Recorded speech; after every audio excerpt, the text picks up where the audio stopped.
స్వాగతం to JNJ Divyavani YouTube channel. ప్రియమైన దేవుని బిడ్డలారా, ఈరోజు మనం అత్యంత పవిత్రమైన ఒక ఉత్సవాన్ని జరుపుకుంటున్నాం. అది యేసయ్య యొక్క పరిశుద్ధ హృదయ వేడుక, తిరుహృదయ పండుగ. ఇది కేవలం ఆరాధన మాత్రమే కాదు, మన జీవితాన్ని ప్రేమగా త్యాగంగా మార్చుకునే పిలుపు కూడా. యేసు ప్రభువు తన హృదయం పవిత్ర గ్రంథంలో చాలా ప్రాముఖ్యత ఉందని తెలియజేశారు. యోహాను గారు వ్రాసిన సువార్త 19వ అధ్యాయము 34వ వచనంలో, సిలువపై యేసు శరీరాన్ని ఒక సైనికుడు నూకినప్పుడు రక్తం మరియు నీరు బయటకు వచ్చాయి. ఇది ఆయన హృదయం మన కోసం అర్పించారని సూచిస్తుంది. 17వ శతాబ్దంలో సెయింట్ మార్గరెట్ మేరీ అలకోక్ అనే ఫ్రెంచ్ సన్యాసికి యేసు ప్రభువు తన పరిశుద్ధ హృదయాన్ని దర్శనంగా చూపించారు. ఆ దర్శనంలో యేసు ప్రభు ఇలా అన్నారు: నా హృదయం నిండుగా ప్రేమతో ఉందని, కానీ ప్రజలు దానిని తిరస్కరిస్తున్నారు. ఆయన కోరిన ప్రకారం ప్రతి సంవత్సరం జూన్ నెల 2వ శుక్రవారం ఈ వేడుకను జరుపుకోవాలి.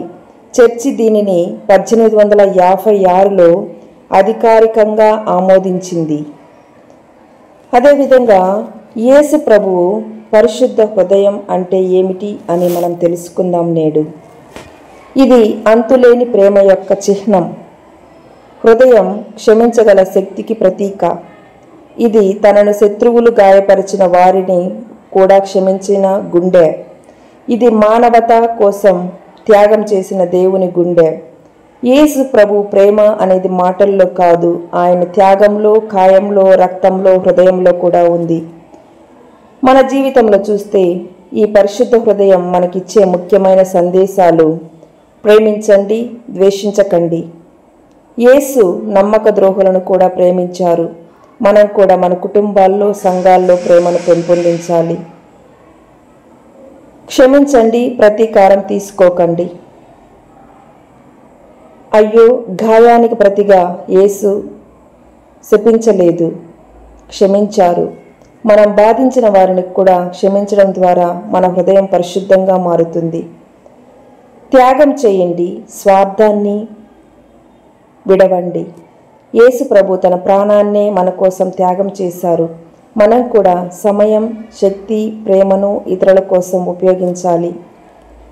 భక్తితో ప్రార్థించండి. యేసు ప్రభు పరిశుద్ధ హృదయం భక్తితో ప్రార్థించిన వారికి అనేక అనుగ్రహాలు దక్కించిందని చరిత్ర చెబుతుంది.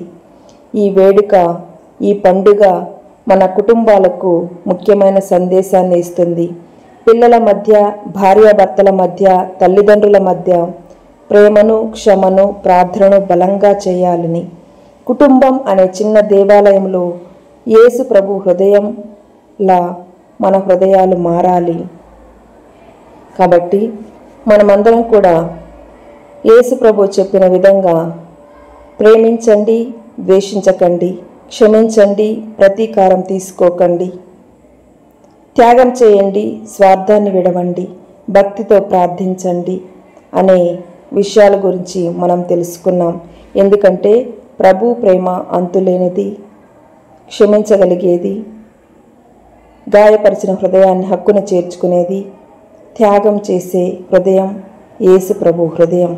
కాబట్టి మన హృదయాలను తన హృదయం వైపు తిప్పమని, ప్రతి ఒక్కరి కోసం ప్రార్థించుకుంటూ, క్షమించుకుంటూ, మన్నించమని, దీవించమని, ఆశీర్వదించమని నేడు ఈ పండుగ రోజు మనమందరం కూడా ప్రార్థించుకుందాం. Happy feast to all. Thank you.